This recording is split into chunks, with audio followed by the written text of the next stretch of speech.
Estimados amigos, vamos a continuar en esta oportunidad el curso de acceso a la función notarial. No sin antes recordarles también que a partir del 1 de diciembre las empresas ya pueden presentar ese formulario virtual 3800 vinculado con la declaración del beneficiario final, que es muy importante porque de acuerdo al cronograma de obligaciones de mes de noviembre, entre el 13 y 23 de diciembre como máximo van a cumplir esta obligación inicialmente las personas jurídicas que califiquen como principales contribuyentes, y trae cierta relevancia para el tema que vamos a comentar porque justamente la norma establece la obligación de los notarios de que ante cualquier trámite protocolar o extraprotocolar que realicen las personas jurídicas que califiquen inicialmente como plicos, tienen que verificar los notarios si es que han cumplido estas empresas con presentar la declaración jurada del beneficiario final.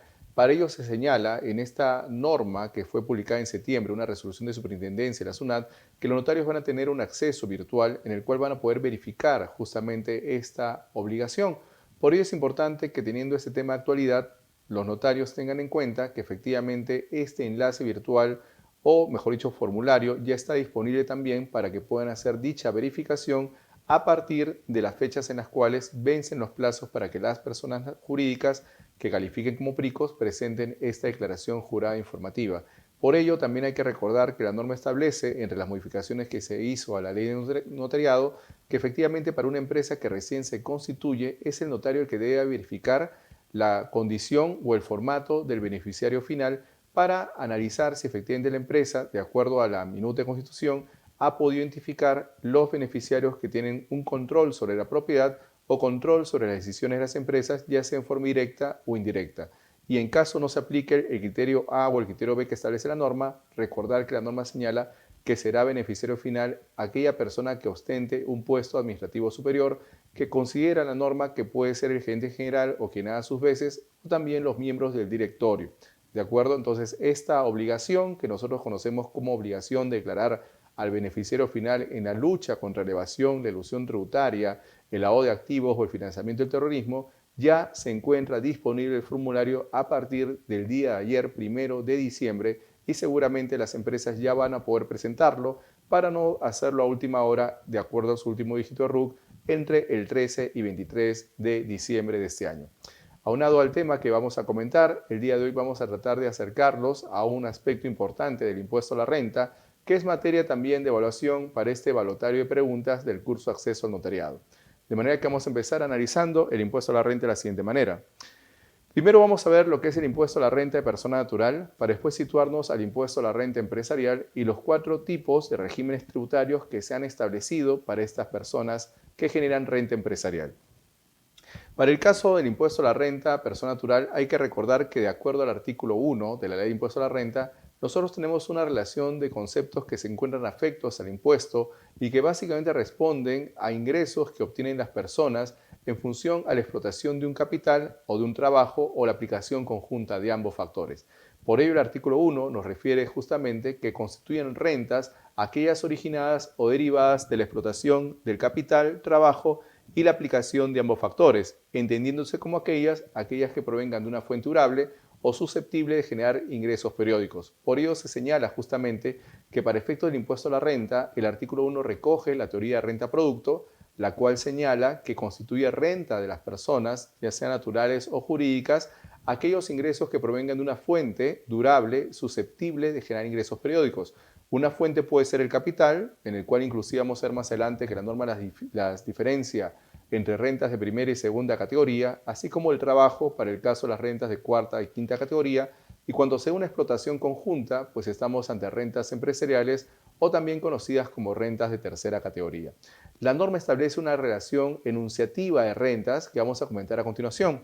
También constituye rentas la ganancia de capital, que básicamente son ingresos que se obtienen por la explotación de un bien de capital, otros ingresos que provengan de operaciones con terceros establecidos por la ley. Justamente aquí la norma hace referencia a aquellos ingresos que las empresas generen por operaciones con terceros, en tanto estos ingresos de repente no provengan de una actividad onerosa. Llámese la aplicación, por ejemplo, de la teoría de flujo de riqueza, en el cual los sujetos que califiquen como empresas van a tener que incorporar en su renta o en sus ganancias cualquier ingreso derivado de operaciones con terceros, siempre y cuando participen en igualdad de condiciones con otros particulares. Otro aspecto importante son las rentas imputadas, incluyendo las de goce y disfrute establecidas por la ley. llámese estas rentas presuntas o rentas fictas que vamos a identificar justamente en las rentas de primera categoría, en caso veamos justamente las rentas vinculadas con la explotación de un capital. Señala en la norma que están incluidas dentro de estas rentas las regalías y los resultados de enajenación de terrenos rústicos o inmuebles comprendidos o no bajo el régimen de propiedad horizontal, así como también los resultados de la venta, cambio o disposición habitual de bienes. Sobre ese punto hay que recordar que la norma, en el artículo 28, cuando veamos el tema de las rentas de tercera categoría, dice que constituye renta de tercera categoría cualquier actividad en la cual se disponga en forma habitual de bienes, ya sea para su uso, su explotación o su enajenación. Por ello, la habitualidad podría generar un criterio que haga que las rentas del capital, ya sea la renta primera o segunda, se conviertan en rentas empresariales. Vale decir, la habitualidad como una reiteración de una conducta en el tiempo, una actividad que se realiza en forma frecuente, que básicamente sitúa una renta empresarial por la explotación conjunta del capital más trabajo o la misma actividad habitual. Por ello, al señalar la norma que otras rentas que puedan realizar son aquellas que provengan de la explotación o resultados de venta, disposición o habitual de bienes, se está refiriendo exclusivamente a las rentas de tercera categoría. Y avanzamos un poquito para situarnos en este detalle, en el cual podemos analizar justamente las 5 categorías de las rentas. La renta de primera categoría como renta del capital, renta de segunda también como renta del capital, renta de tercera, en la cual vemos una explotación conjunta de capital más trabajo. En el caso de la renta de cuarta, una renta del trabajo cuya fuente básicamente es una actividad de una persona natural realizada en forma independiente, y en el caso de la renta de quinta categoría, una renta también del trabajo, pero cuya labor se realiza en forma dependiente, es decir, aquellas actividades que se realizan para una empresa bajo un régimen laboral de contratación, y en el caso de la renta de cuarta, un régimen civil en el cual lo que va a emitirse básicamente es un recibo por honorarios electrónico. ¿De acuerdo? Entonces ahí tenemos en la gráfica las 5 categorías que establece la ley del impuesto a la renta y que básicamente responde a este artículo 1 en el cual comentamos que se graban las rentas que provengan del capital, el trabajo o la explotación conjunta de ambos factores, en tanto tengamos una fuente durable y susceptible de generar ingresos periódicos, así como también otros ingresos que obtengan las empresas que los sitúen ya sea en una renta empresarial o que provengan de una actividad habitual. Y vamos a ver a continuación lo que la norma señala expresamente como rentas de primera categoría, llámese las rentas del capital que genera una persona natural. Vamos a ver entonces que entre las rentas de primera categoría tenemos el producto en efectivo o en especie del arrendamiento o subarrendamiento de predios, incluyendo sus accesorios. La norma señala entonces que para efecto de la renta de primera categoría se constituye como renta primera aquella cesión temporal sobre predios, incluyendo los accesorios sobre los mismos, lo cual genera una renta para la persona que más adelante vamos a analizar. La tasa impositiva es del 5% de la renta bruta.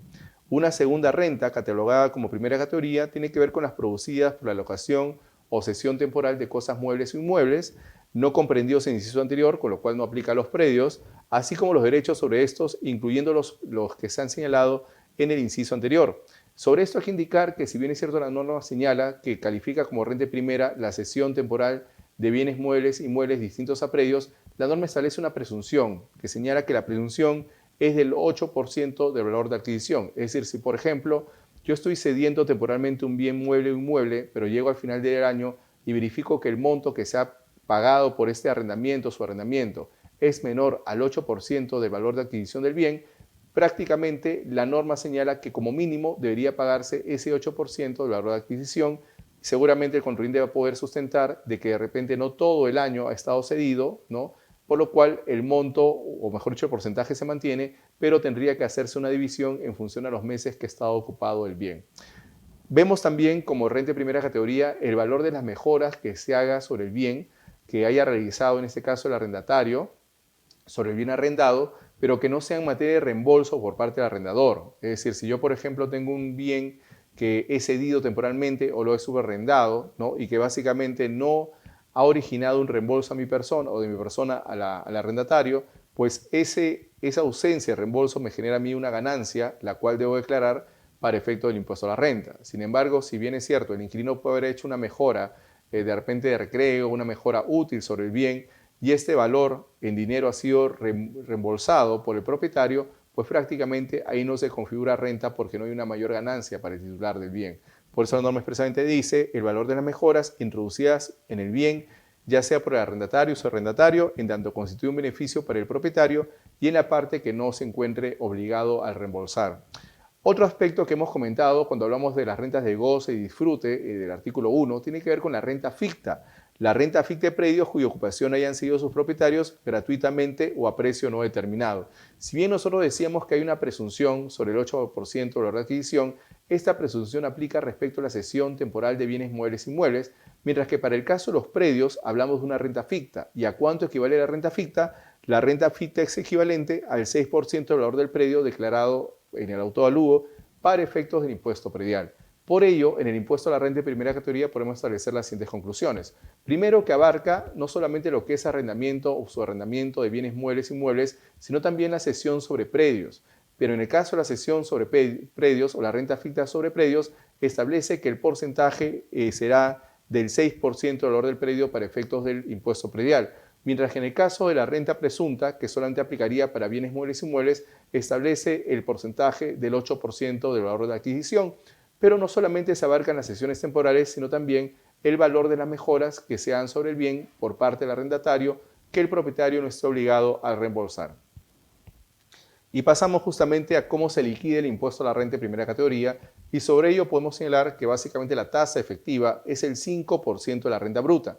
Sin embargo, en la ley del impuesto a la renta, nosotros vamos a encontrar la tasa es del 6.25% de la renta neta, pero la renta neta básicamente equivale al 80% de la renta bruta, porque hay que recordar que la renta neta viene a ser el ingreso menos la deducción que se permite tanto a la renta de primera como segunda categoría del 20%. Así que vamos a encontrar que para efectos de la tasa impositiva hay un pago definitivo que hacer sobre el 5% del valor del alquiler, que vendría a ser la renta bruta, o el 6.25% de la renta neta. ¿De acuerdo? Ahora, sobre el momento en el cual se reconocen esas rentas, nosotros debemos recordar que el artículo 57 de la Ley de Impuesto a la Renta establece ya la definición jurídica del devengado como un principio en el cual se reconocen los ingresos no cuando nos paguen, sino cuando se genere o se realice el hecho económico. Señala exclusivamente que para el caso de la renta de primera y tercera categoría, el criterio que se utiliza para reconocer dichos ingresos es el criterio del devengado, más no el criterio del percibido. Es decir, se va a reconocer la renta cuando se haya producido el hecho económico, en este caso se haya producido la cesión temporal o el arrendamiento sobre el bien mueble e inmueble o la cesión sobre el predio, así no se haya pagado por parte del inquilino o su arrendatario el monto de la renta. Así que es importante señalar que para el caso de la renta de primera categoría se determina bajo el criterio del devengado, al igual que la renta de tercera categoría. Y pasamos rápidamente a analizar, por ejemplo, las rentas de segunda categoría. En el caso de la renta de segunda categoría también vemos que son rentas que provienen del capital, pero que a diferencia en el caso de la primera, no hablamos de una cesión temporal del bien, sino de una cesión definitiva, si hablamos, por ejemplo, de la venta de bienes inmuebles. Pero también la norma abarca otros conceptos que están vinculados básicamente con el concepto de ganancia de capital. Y esto lo vemos justamente en el inciso A, que dice que califica como renta de segunda categoría los intereses originados en la colocación de capitales, así como los incrementos o reajustes de capital, cualquiera sea su denominación o forma de pago, tales como los producidos por títulos, cédulas de ventures, bonos, garantías y créditos privilegiados o geografiados en dinero o en valores. Es decir, cualquier interés que se genere como consecuencia de un préstamo va a generar en la persona que dispone del capital una renta de segunda categoría. Otro ejemplo lo tenemos en el B, cuando dice que también configura renta de segunda categoría los intereses, excedentes y cualquier otro ingreso que reciban los socios de cooperativas como retribución sobre capitales aportados, con excepción de los percibidos por socios de cooperativa de trabajo. Es decir, también los intereses que provengan justamente de estas cooperativas sobre capitales aportados van a generar una renta de segunda categoría. Otro ejemplo lo vemos en el C, cuando nos dice que configura renta de segunda categoría las regalías que básicamente responden a la explotación de una imagen, ya sea de un bien que esté vinculado a una persona o un servicio, una actividad económica, y que básicamente por esa explotación que hacen terceros de esta imagen se genera un pago a favor del titular, el cual se conoce con el concepto de regalías, ¿de acuerdo? También tenemos como renta de segunda categoría el producto de la cesión temporal o definitiva vinculada con derecho de llave, marcas, patentes, regalías o similares, con lo cual nos está señalando que básicamente la cesión definitiva podría ser sobre intangibles, ya sea en forma definitiva o en forma temporal, que generen renta de segunda categoría para el titular. Otro aspecto u otra renta también conocida como renta de segunda categoría tiene que ver con la suma sobre hechos por el pago de obligaciones de no hacer. Es decir, si por ejemplo se me paga algo para no hacer algo o no realizar una actividad, pues finalmente ese ingreso lo reconozco como renta de segunda categoría. Tenemos también la diferencia entre el valor actualizado de las primas o cuotas pagadas por los asegurados y las sumas que los aseguradores entreguen a aquellas al cumplirse el plazo estipulado en estos contratos de seguro de vida o beneficios sobre seguro de vida que obtengan los asegurados. Es decir, si hay una diferencia entre lo que se ha aportado al seguro de vida y lo que se recibe, esa diferencia, si fuera mayor, también genera renta de segunda categoría, ¿de acuerdo? En el H tenemos, por ejemplo, la atribución de utilidades, rentas o ganancia de capital provenientes de fondo de inversión, patrimonio fideikometido, sociedades titularizadoras, incluyendo las que resulten de la redención o rescate de valores mobiliarios emitidos a nombre de los patrimonios y fideicomisos bancarios. Sobre el tema de la atribución de utilidades, rentas o ganancia de capital, pues podemos señalar nosotros que básicamente obedece a un esquema en el cual tenemos un ente jurídico, el cual genera una actividad económica y que produce en el titular o en el participacionista una ganancia proveniente de esta distribución. Por ello la norma señala que para estos casos pues prácticamente también se configura como renta de segunda categoría. Y pasamos al inciso I, que justamente nos hace referencia a las personas jurídicas, las cuales como consecuencia de haber generado una utilidad, pues se encuentran en la obligación de distribuir el dividendo, ¿no? La utilidad de dividendos que configura renta, en este caso para el accionista, por haber aportado un capital y recibir los resultados en dinero. Por eso muchos señalan que prácticamente en el caso de la distribución de utilidades es importante saber que en función a esta distribución el accionista o aquel que participó o aportó directamente puede verse beneficiado. Y tiene que ver también con el tema que habíamos comentado sobre los beneficiarios finales, en el cual se hace referencia a que puede hablarse una persona que califique como tal en tanto tenga el 10% más sobre el capital o, en todo caso, ejerza un control efectivo sobre las decisiones empresariales que tome la empresa, ¿no? Después tenemos ganancia de capital, cualquier otra ganancia o ingreso que provenga de operaciones con instrumentos derivados financieros, así como también la enajenación, redención o rescate de manera habitual de acciones y participaciones representativas del capital, acciones de inversión, certificados, valores representativos de cédulas hipotecarias, certificado de participación en fondos mutuos, obligaciones al portador y otros valores mobiliarios. Es decir, una lista que prácticamente abarca todas estas operaciones que obviamente se realizan respecto de compra-venta de acciones y que básicamente la norma establece un criterio de habitualidad para afectarlos a la renta de segunda categoría. Y vemos justamente cuál es el tratamiento actual de los dividendos, ¿no? Como hemos comentado, en el caso del dividendo estamos ante una rendición que se hace como consecuencia del aporte que ha hecho el socio en su oportunidad y que sobre la utilidad generada se obtiene un dividendo que la norma grava como renta segunda por ser una ganancia para el accionista que proviene del capital. Sobre esta ganancia hay que recordar que la tasa impositiva es del 5%, se hace un pago definitivo y hay una inafectación para las personas jurídicas domiciliadas que reciban este dividendo, ya sea de una empresa del exterior o simplemente un grupo de empresas que formen parte, por ejemplo, de una holding, ¿no? La norma señala que se retiene en el momento de adoptarse el acuerdo o cuando se ponga a disposición el efectivo en especie, lo que ocurra primero. Es decir, si el acuerdo se celebra antes de la distribución, desde ahí ya nace la obligación de efectuar justamente el pago de las utilidades como consecuencia de efectuar también el pago del dividendo del 5%. No forman parte de la renta global y no debería categorizarse porque se ha señalado que básicamente son rendimientos que provienen de un aporte que se ha hecho al capital. ¿De acuerdo? Muy bien. Ahora, vamos a ver rápidamente el esquema también de las rentas de cuarta categoría. Es decir, si nosotros hemos visto las rentas de primera y segunda, que son renta de capital, es importante también situarnos en el contexto de cuáles son las rentas de cuarta categoría. Sobre el tema hay que recordar que la norma establece dos supuestos. Primero, las rentas que provengan de una actividad prestada en forma independiente, de cualquier arte, ciencia o oficio.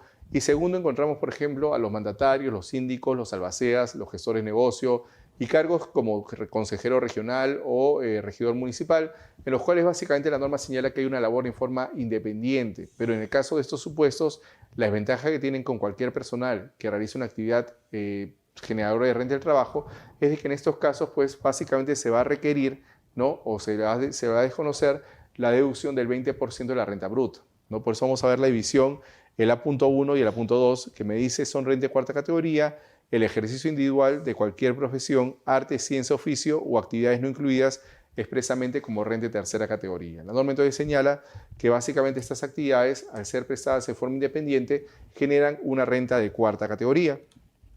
Pero como les he comentado, no solamente se trata de un tipo de renta de cuarta categoría, sino también tenemos el numeral o literal A.2, en el cual nos señala que también configura renta de segunda categoría, la que obtengan en este caso de cuarta categoría, los directores de empresas, los síndicos, los mandatarios. Es como una renta del trabajo.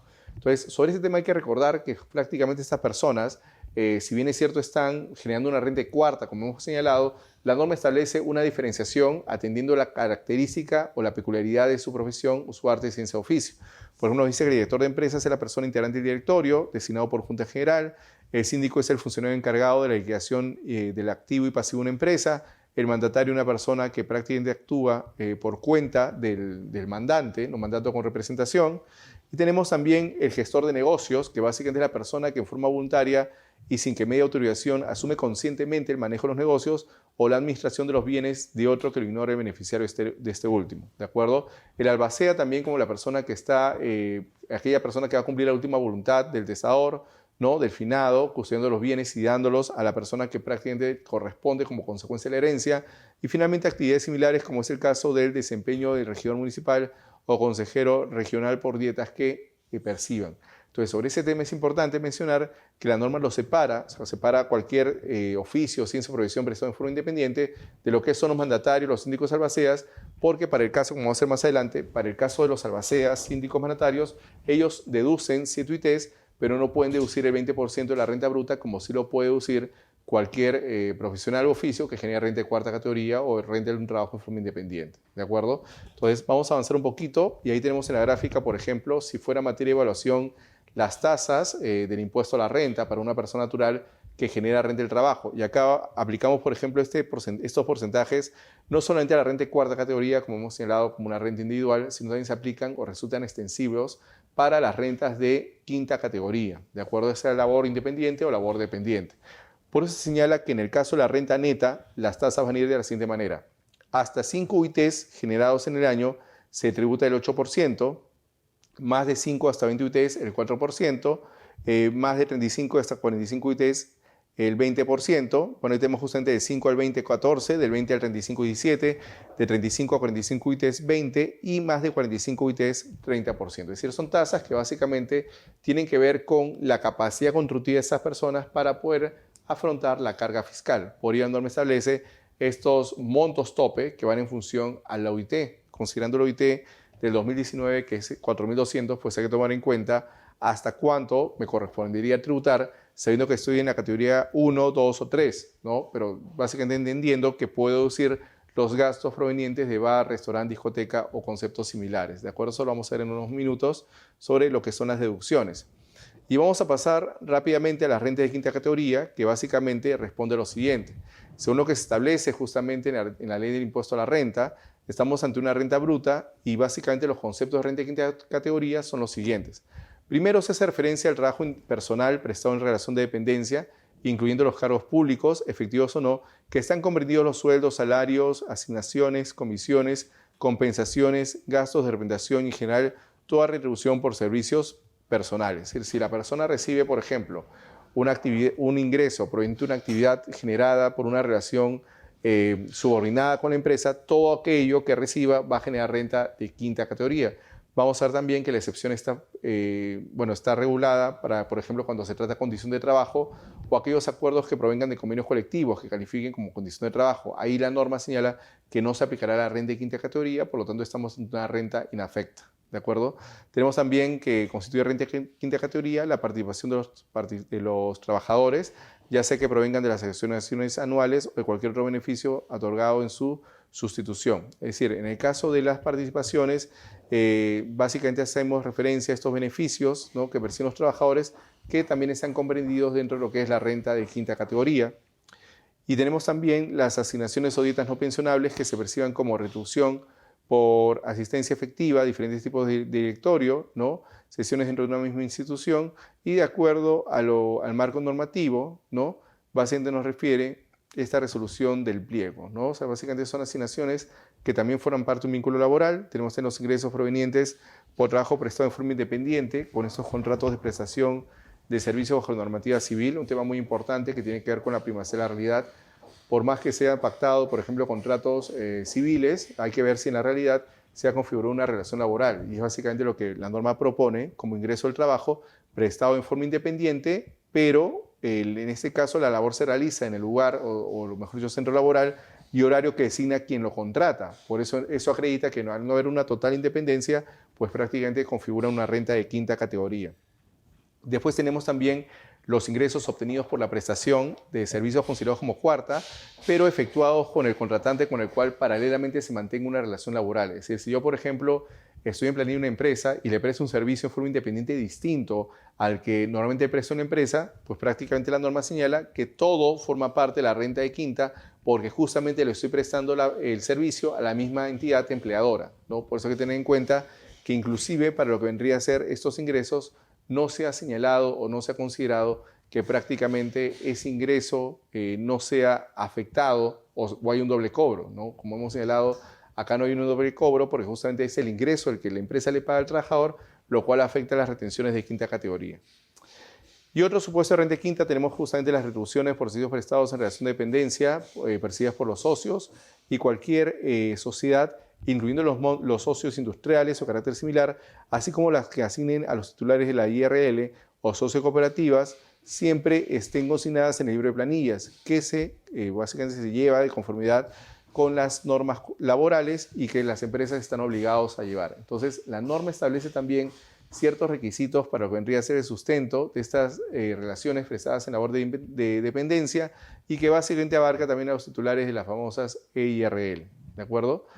Otra renta de quinta categoría es aquella que tienen los funcionarios públicos que con razón del servicio o comisión especial se encuentren en el exterior y perciban sus haberes en moneda extranjera. Se considera agravada de este modo, ¿no? o en esa categoría únicamente la que correspondería percibir en el país en moneda nacional conforme a su grado o categoría, ¿no? Un tema muy importante, sobre todo para los funcionarios públicos, en tanto realicen esta actividad en forma dependiente, pues vamos a conocerlo como renta de quinta categoría, y va a ser importante también los haberes, ya sea en moneda extranjera o en moneda nacional, para poder sustentar este ingreso de renta de quinta categoría. Finalmente tenemos también como quinta categoría otras remuneraciones computables para determinación, el valor de las prestaciones alimentarias otorgadas con fines promocionales a favor de sujetos del régimen laboral de la actividad privada. Entonces, bajo ese aspecto, justamente la norma establece estas obligaciones para que puedan ser sustentadas como rentas de quinta categoría. Y también tenemos otros conceptos, como es el inciso I, en el cual me habla justamente de la suma correspondiente a la asignación extraordinaria por trabajo asistencial, y lo más importante es el J, ¿no? Porque justamente el J fue materia de una controversia reciente de un informe emitido por SUNAT, en el cual decía que si yo, por ejemplo, tengo una persona natural que no realiza actividad empresarial, pero que presta o en su condición de fiador solidario obtiene un ingreso por parte de una persona que está solicitando un préstamo o puede ser un financiamiento con una entidad bancaria, pues la jurídica concluyó que aquí lo importante es el sentido o el alcance que tiene este tipo de ingreso y que al no estar catalogado expresamente en las demás categorías entraba como renta tercera, a pesar que la norma señala como renta segunda los intereses provenientes de actividades, así como también aquellos ingresos que prácticamente la empresa no haya podido identificar y cuyo rendimiento viniera en una modalidad posterior. Es decir, prácticamente para efecto de la quinta, la cuarta, lo que lo diferencia a ambos es que en el caso de la cuarta, pues la labor se realiza en forma independiente, mientras que en el caso de la quinta, la labor se realiza en forma dependiente. Tal vez en el caso de la labor del trabajador dependiente podemos encontrar más beneficios sociales de los que se han señalado para el que genera renta en ese caso renta de cuarta, sobre todo porque bajo un régimen planilla hay que recordar que lo afectamos a los beneficios sociales. Sin embargo, la norma para ambos establece la deducción de 7 UITs, así como 3 UITs adicionales a partir de 2017, pero que nos lleva a la reflexión de que hay algunos proyectos que están pendientes de publicarse y esperemos que sean tomados en cuenta para verificar la capacidad contributiva de cada persona natural. Ahora pasamos al impuesto a la renta empresarial, o lo que nosotros conocemos como impuesto a la renta de tercera categoría, ¿no? Sobre este punto es importante señalar de que la norma establece una lista taxativa, ¿no?, de gastos prohibidos, pero una lista enunciativa de gastos permitidos que las empresas pueden deducir en tanto sustenten debidamente el gasto y cumplan con el principio de causalidad. Por ello vamos a ver incluso en el artículo 28 una relación abierta de qué se considera rentas de tercera categoría, como es a continuación, lo que vendría a ser las derivadas del comercio, la industria, minería o de explotación agropecuaria, forestal, pesquera u otros recursos naturales, de la presentación de servicios comerciales, industriales similares, ¿no? Y en general dice, ¿no?, cualquier actividad que constituya negocio habitual de compra o producción y venta, permuta o disposición de bienes. Es decir, la norma establece que cualquier actividad empresarial o negocio es una renta de tercera categoría, pero también va a abarcar aquellos supuestos en los cuales se verifique que hay un elemento de habitualidad, es decir, que estas conductas o estos servicios o actividades se están repitiendo en el tiempo, tan es así que ya son frecuentes y ya permite identificar que la actividad principal de la empresa es dedicarse a tal o cual servicio. Pero si eso no se pudiera acreditar, es decir, si no se puede mostrar que hubo habitualidad, pues prácticamente estas rentas siguen rutando de acuerdo a la categoría que corresponde, ¿no? Lo importante es saber si es que hay una habitualidad y sobre todo si estamos ante una renta cuarta o una renta quinta, porque va a diferir en su liquidación, en tanto el de cuarta puede ser 20%, bueno, el de quinta también sobre ingresos, pero la norma establece una prohibición porque si bien es cierto son renta del trabajo, solamente le da ese beneficio al de cuarta, al de quinta solamente la deducción de las 7 UITs, 3 UITs y el 20% no se permite. Por eso cuando comentamos que inicialmente debería darles a ambas la deducción del 20%, es para no afectar el principio de igualdad, ¿no? Si efectivamente se le da al de cuarta, pero no se le da al de quinta, pues no se entiende la razón por la cual, si ambos van a deducir 7 y 3 UITs respectivas, porque uno tiene una deducción de la renta bruta mientras que el otro no la tiene, ¿no? Pero bueno, eso lo veremos cuando analicemos la renta de tercera categoría.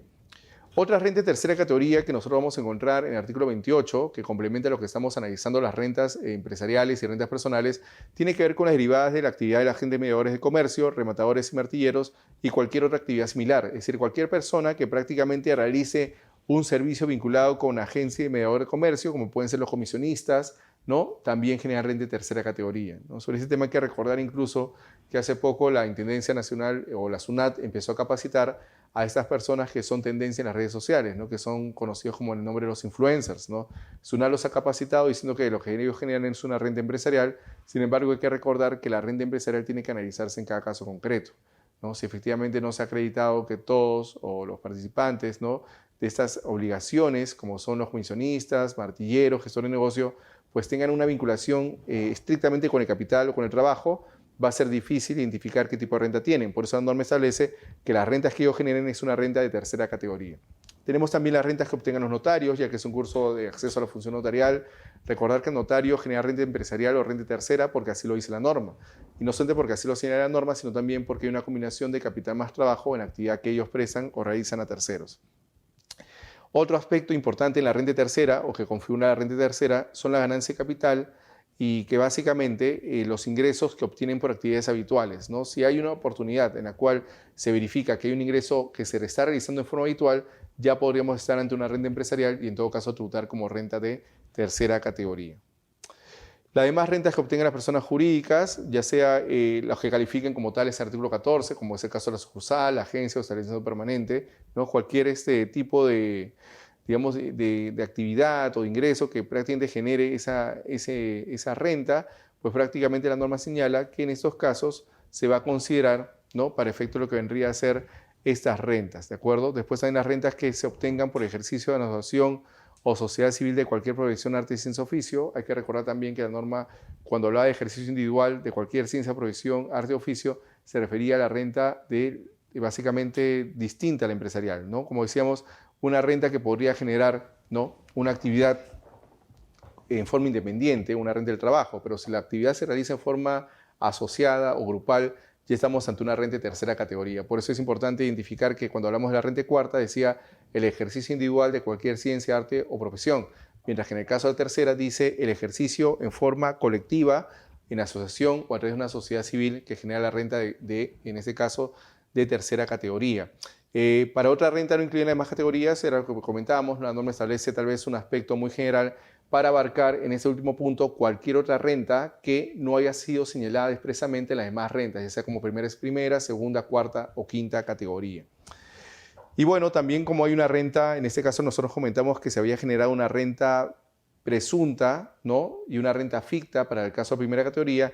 En ese caso la norma hace referencia a lo que se ha denominado una renta presunta, ¿no? Se presume sin emitir prueba en contrario que la cesión temporal de bien mueble o inmueble de un generador de renta tercera a otro de tercera genera una renta presunta, ¿no? En ese caso, básicamente la norma establece que no podría ser menor al 6% de valor de adquisición, producción o construcción o valor de ingreso al patrimonio, es decir, como una renta presunta en el cual no se ha reconocido ese ingreso y el fisco busca gravarlo para poder recaudar. Pero justamente como ustedes ven en el párrafo primero, dice la derivada de la cesión de bienes muebles e inmuebles distintos a predios, ¿no? Cuya depreciación o amortización admite la ley efectuada por una persona o contribuyentes generadores de renta de tercera categoría a título gratuito, precio no determinado o precio inferior a la costumbre de la plaza. Muy bien. También señala como renta de tercera categoría las rentas que obtengan las instituciones educativas particulares, ¿no? Las rentas generadas por patrimonio fideicometidos, fondos titulizadores, fondos de inversión empresarial, cuando provengan del desarrollo básicamente de una ejecución de un negocio de empresa. ¿De acuerdo? Muy bien. En el caso del RUS hay que recordar que nosotros habíamos comentado que para renta hay 4 regímenes tributarios.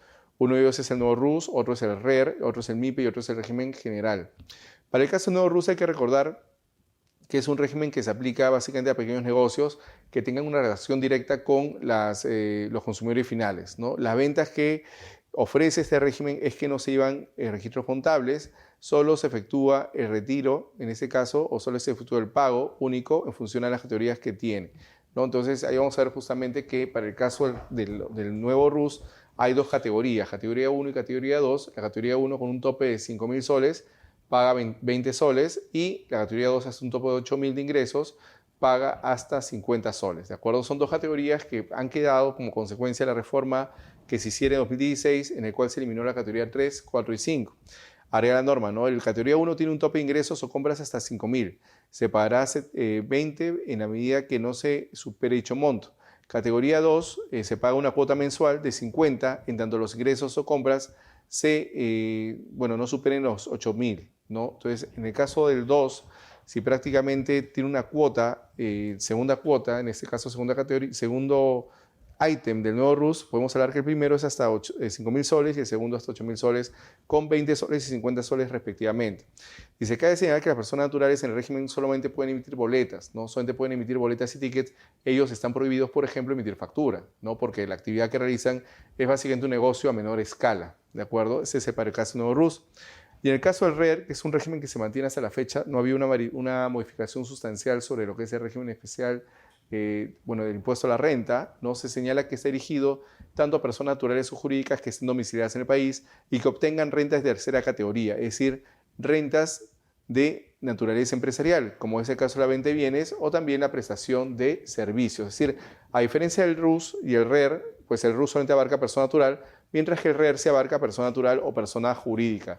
Dice que parece estar en ese régimen los ingresos netos anuales básicamente no deben superar los 525.000, ¿no? Así como también la compra de activos no debe superar los 126.000 con excepción de predios y vehículos. Es decir, si se superan estos montos, pues prácticamente no habría ningún problema con la entidad, ¿no? Que básicamente establece este tipo de pago por los servicios que realizan, sino que los topes están en función de los ingresos que obtengan, pero también a las adquisiciones que evidentemente realicen en transcurso de un ejercicio fiscal.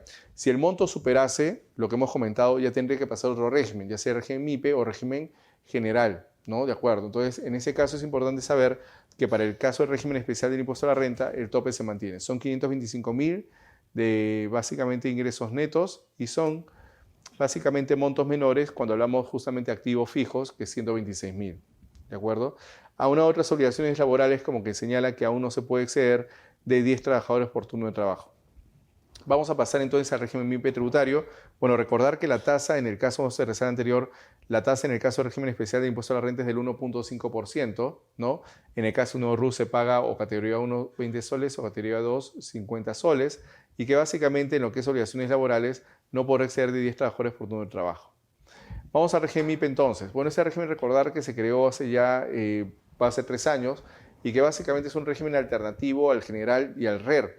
¿Qué es lo que nos pide? Bueno, nos pide que cualquier persona que quiera acogerse al régimen MIPE tributario, los ingresos hasta el 31 de diciembre no deben superar los 1.700 UITs. Ahora, en el caso de las compras, pues se puede emitir cualquier tipo de comprobante de pago, a diferencia de lo que es el RUS, en el cual lo restringe solamente a boletas y tickets. Para el caso del MIPE, el RER o inclusive lo que vamos a comentar en estas obligaciones, se puede emitir cualquier tipo de comprobante de pago, al igual que el general inclusive, ¿no? Cabe señalar que en ese régimen se puede realizar cualquier tipo de actividad. Los contribuyentes en ese régimen pagan dos impuestos de manera mensual, como es el caso del impuesto a la renta y el IGB. Por ello, en el caso del MIPE es atractivo, porque inclusive para su determinación la tasa impositiva tiene dos tasas variables. Primero, el 10% sobre las primeras 15 UITs, si multiplicamos 15 por 4.200, ahí le aplicamos en este caso el porcentaje respectivo. Y el segundo, o la segunda restricción que básicamente se ve en este caso del régimen MIPE, tiene que ver con lo que vendría a ser el porcentaje. Las primeras 15 UITs 10% y el exceso 29.5%. Mientras que en el caso del régimen especial hay un pago único del 1.5% mensual sobre los ingresos obtenidos, mientras que en el caso de nuevo RUS recordar que hay dos categorías. Categoría 1 paga 20 soles hasta 5.000 de ingresos, categoría 2 paga 50 soles hasta un tope de 8.000 de ingresos. Muy bien, vamos avanzando para ver ahora sí el régimen general, que es el régimen que más preguntas o más interrogantes suscita, sobre todo porque mucho ha sido materia de reparo por SUNAT en diversas fiscalizaciones, y podemos señalar lo siguiente respecto al régimen general. Es un régimen que se puede ubicar cualquier persona con negocio y consiste básicamente en que las personas jurídicas que desarrollan actividades empresariales no existe ningún tope de ingresos ni límites en las compras escolares, ¿no? Como señalan en algunos casos. Para el caso del régimen general, pues no hay un límite en las deducciones, simplemente el porcentaje es de 29.5%, a diferencia del MIPE que tiene una tasa del 10 y 29.5%, pues prácticamente las deducciones van en función a gastos deducibles y no deducibles, ¿no? Para el caso de gastos escolares o de pensiones, por ejemplo, de los estudiantes o capacitaciones, la norma lo reconoce como un gasto de capacitación, o también gastos a favor del trabajador, que en tanto hay un compromiso o una obligación contractual, sí podrían pasar como gasto deducible.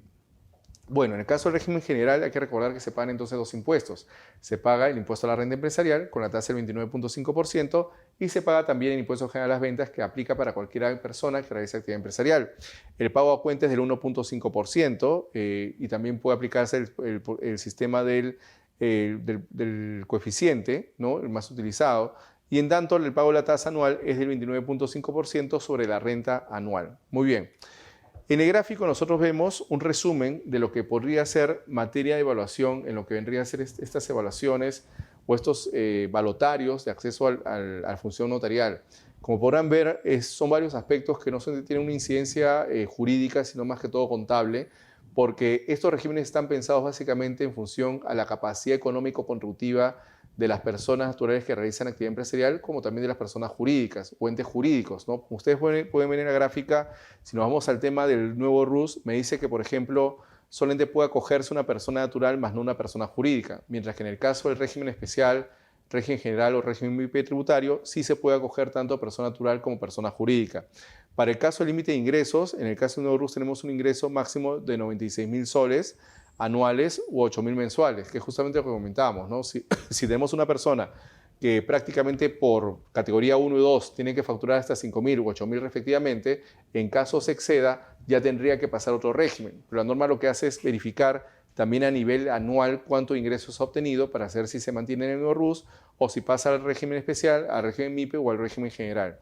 Sobre comprobante de pago, nosotros sí hemos comentado que en el caso del MIPE se establece, ¿no?, que puede ser cualquier comprobante de pago que puedan emitir, así igual en el general, mientras que en el caso del régimen del nuevo RUS solamente pueden emitir boletas y tickets, y en el caso del RER, ¿no?, como lo habíamos comentado, ahí se podría emitir facturación, por ejemplo, no solamente manual, sino también electrónica, pero no distingue el tipo de comprobante que se puede emitir, ¿no?, a diferencia del nuevo RUS, en el cual solamente es boleta y tickets. Para lo que es declaración jurada anual del impuesto a la renta, hay que recordar que solamente presentan anual de renta los que están comprendidos en el régimen general o en el régimen MIPE tributario. El régimen especial y el nuevo RUS no presentan declaración jurada anual, sino que el pago de ellos se da en forma definitiva mensual. Sobre lo que vendría a ser el pago de tributos mensuales, ¿no?, para lo que es el nuevo RUS, se señala básicamente el monto de mínimo de 20 hasta 50 categoría 1, mientras que en el caso del IGB, ¿no?, está incluida la única cuota que se paga en ese régimen, es decir, no se paga parte IGB, sino solamente impuesto a la renta. En el caso del RER, el porcentaje es 1.5%. En el caso del régimen MIPE tributario, hay que recordar que el tope de ingresos es 1.700 UITs, pero para el caso de los pagos a cuenta no es superar las 300 UITs para que mantenga el porcentaje del 1%. Pero si supera las 300 UITs para efecto del pago a cuenta, ya tendría que acogerse al régimen del porcentaje o coeficiente utilizado para el régimen general del impuesto a la renta, ¿no?, a unas características importantes en lo que vendría a ser pago de tributos mensuales. Sobre la restricción por tipo de actividad, hay que ver que lo único que tiene restricción por tipo de actividad es el régimen MIPE tributario, ¿no? Bueno, básicamente no hay distinción para el caso del nuevo RUS del RER, ¿no? Como ustedes verán, en el caso del nuevo RUS y el RER, si hay una restricción en función al tipo de actividad, mientras que para el general y el MIPE, la norma dice que independientemente de la actividad que realices, lo importante es ver si tus ingresos para el MIPE superan los 1.700 UITs y en general, pues prácticamente no hay límite. Así que mucho va a depender de la actividad que se realice para ver si me acojo en este caso al general o al régimen MIPE. Sobre trabajadores, sí tenemos un régimen tal vez como una limitante. En el caso del RER, que son 10 por turno. Para el caso del valor de activos fijos, sí tenemos un límite tanto en el caso del régimen nuevo RUS como también en el régimen MIPE, por decirlo de una manera, porque ahí tenemos un régimen en el cual no se debe superar los 70.000 para venta de activos y en el caso del RER los 126.000, ¿no? Régimen especial de impuesto a la renta con el régimen, bueno, básicamente con el régimen general y el régimen MIPE, el nuevo RUS y el régimen especial. Sobre el impuesto predial, ¿qué podemos comentar? Bueno, como una definición muy general es que el impuesto predial lo que grava es la propiedad de predios urbanos y rústicos, ¿no? Si basta que sea propietario, estoy obligado a pagar el impuesto predial, y la configuración de ese impuesto se da siempre al 1 de enero de cada año, ¿no? Si yo, por ejemplo, enajeno un bien este año, el que compre el bien, si bien para efectos civiles es el dueño o el propietario, para efectos tributarios del predial recién va a ser contribuyente al 1 de enero de 2020. Por eso cuando ustedes van, por ejemplo, a la notaría a vender un bien este año, el notario les pide que hayan acreditado con el pago de todo el impuesto, en este caso el impuesto predial, ¿no? Porque si no, no tiene manera cómo cobrárselo el próximo año al nuevo propietario. Por eso dice, es un impuesto que grava la propiedad de un predio, ya sea urbano o rústico, ¿no? Excepcionalmente será la titularidad de una concesión, porque en el caso de la concesión recuerden que es una concesión mayormente del Estado con una empresa en particular, le garantiza un régimen de estabilidad tributaria o estabilidad jurídica, pero solamente en el caso de los concesionarios se entiende que se paga el impuesto predial en cabeza del titular de la concesión. Para el caso de los predios nos dice que son predios, los terrenos incluyendo terrenos ganados al mar, los ríos, así como edificaciones, instalaciones fijas y permanentes que constituyan parte integrante de los predios. Hay que recordar también que la base sobre la cual se estructura el impuesto predial abarca no solamente el predio o el terreno urbano, sino también las edificaciones y otras obras complementarias, ya sea terreno urbano, terreno rústico. Por ejemplo, cuando se habla de terreno urbano, nos dice que debe estar ubicado en un centro poblado, destinado a vivienda, comercio, industria o cualquier otro fin urbano, y en caso este significar, es urbano siempre y cuando se encuentre con servicios generales propios del centro poblado o los que tengan terminadas y recepcionadas obras de habilitación urbana. Es decir, la norma establece una base sobre la cual se va a aplicar tanto la tasa impositiva y la determinación del impuesto predial. Por eso dice, ¿no?, también no solamente el predio urbano, sino también lo que vendría a ser las edificaciones, como son las construcciones y fábricas en general, y otras obras complementarias, como son los cercos, instalaciones de bombeos, sistemas de agua, ascensores de equipos, instalaciones contra incendios, es decir, todo aquello que forme parte de una obra complementaria al bien, ¿no? Todo eso va a formar parte de la base sobre la cual se va a aplicar el impuesto predial. Muy bien. Tenemos también las excavaciones de sótanos, subestaciones eléctricas, pozos de agua, zonas de estacionamiento, recreación. Sobre todo se da con mucha frecuencia en los condominios, en los cuales tenemos zonas de estacionamiento y recreación, inclusive un área de conferencias. Todo eso va a formar parte de la base sobre la cual se aplica el impuesto predial. Y en el caso de terreno rústico, básicamente es esa referencia a aquellos terrenos que están ubicados en zona rural, ¿de acuerdo? Que básicamente tienen como uso actividad agropecuaria, acuicultura, pecuario, forestal, y que básicamente no han sido habilitados urbanamente. Entonces ahí se configura el supuesto de predio rústico. ¿Cómo se determina cuáles son los sujetos del impuesto predial? Bueno, hay que recordar que el sujeto activo, en este caso el acreedor, son las municipalidades distritales, mientras que el sujeto pasivo somos las personas naturales o jurídicas propietarias de predios, cualquiera sea su naturaleza. Es muy importante que, a diferencia del impuesto a la renta, en el cual el contribuyente es el que genera la ganancia, para el caso del impuesto predial, el contribuyente es aquella persona que ostenga la condición de propietaria sobre un predio, ¿no? Ahí tenemos justamente algunas precisiones, ¿no? Nos dice que, por ejemplo, si la existencia del propietario no puede ser determinada, es decir, no hay manera cómo llegar al propietario, van a ser considerados los poseedores o tenedores los sujetos obligados al pago en calidad de tenedores, pudiendo reclamar a los contribuyentes el monto pagado. Es decir, la norma se asegura que en caso, por ejemplo, no haya una aclaración, una precisión sobre quién es el dueño sobre un determinado bien, se considera aquella persona que lo posee o que tiene el control sobre el bien, incluso si es que apareciera, ¿no?, el propietario. Estas personas tienen la posibilidad de pedir al propietario que les reembolse aquel pago de impuestos que han realizado, ¿de acuerdo? Muy bien, y en el caso de los condóminos, los predios de propiedad de varias personas se consideran pertenecientes a un solo dueño, salvo que se haya hecho una comunicación a la municipalidad. En ese caso son solidarios al pago del impuesto todos los condóminos, pudiendo la municipalidad exigirle a ellos la totalidad del pago del impuesto.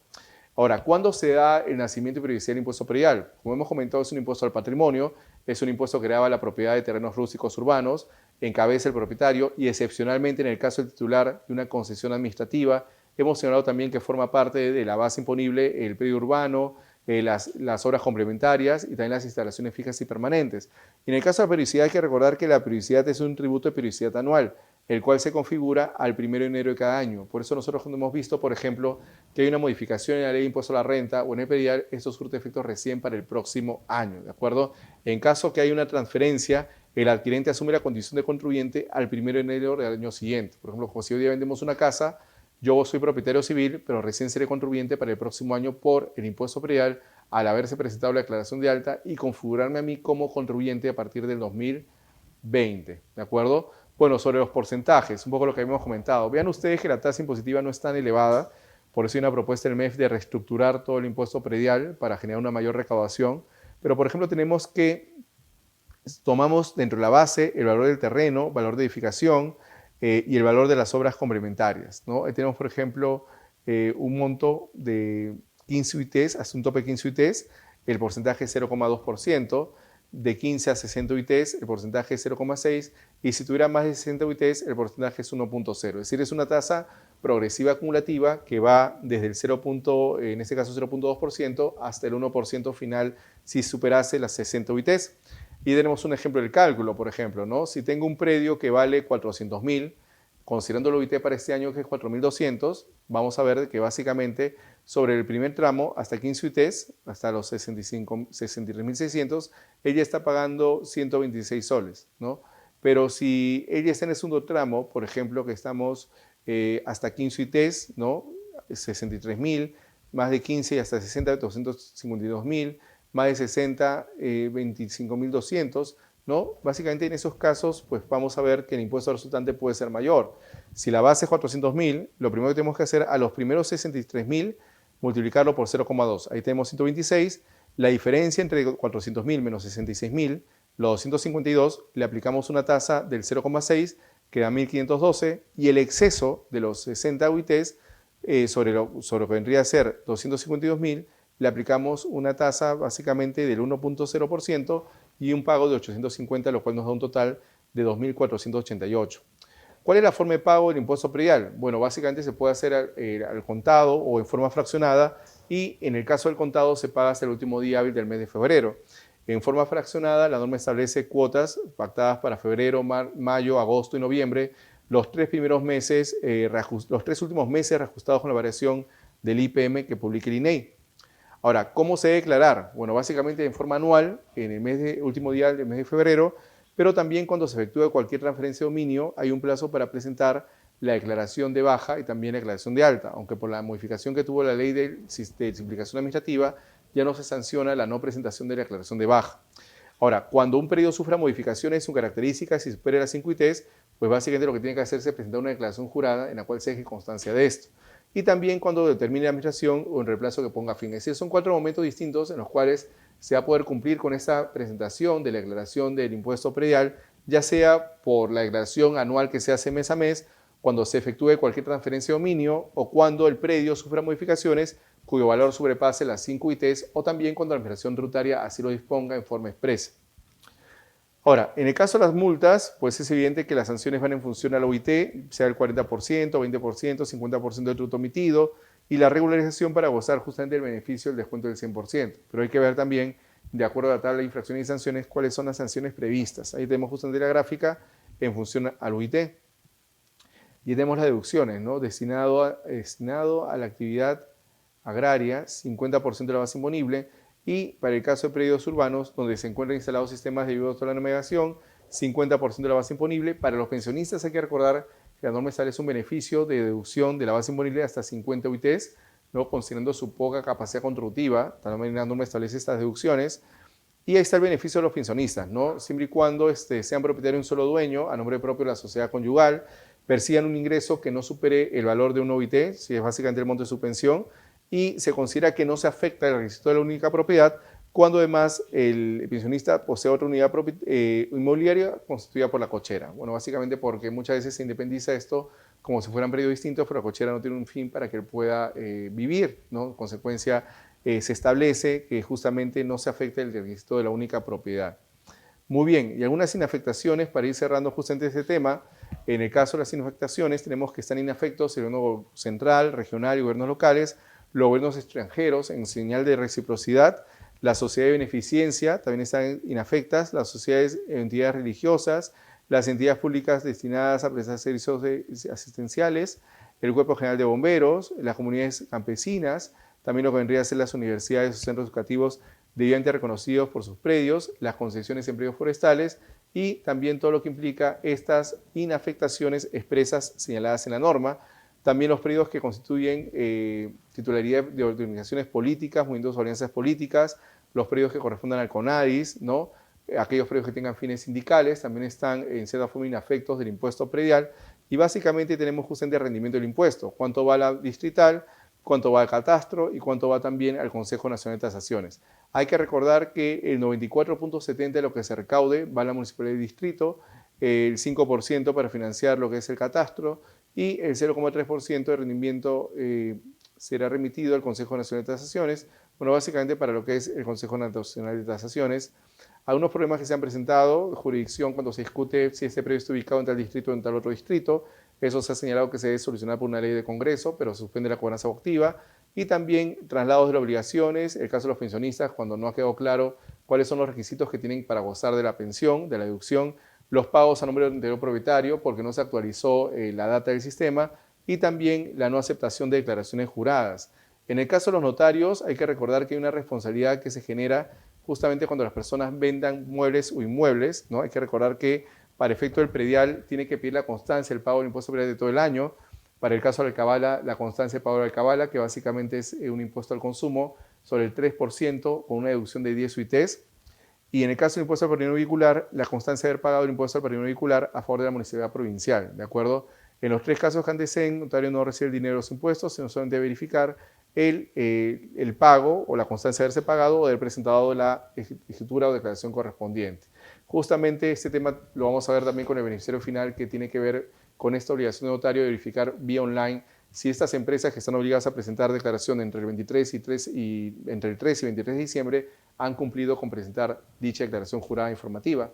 Y bueno, con eso ya hemos culminado este bloque de curso Acceso a Notariado, agotando los temas vinculados en el primer módulo con lo que es Código Tributario, responsabilidad de los notarios, la Ley Penal Tributaria, el impuesto a la renta y también el impuesto predial y el impuesto al alcabala como un impuesto al consumo, cuya estructura se da cuando uno adquiere una propiedad con una tasa impositiva del 3% y una deducción de 10 UITs.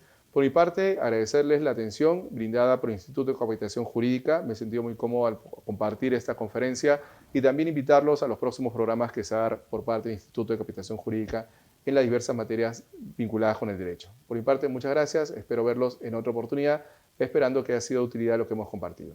Nos vemos hasta pronto. Gracias.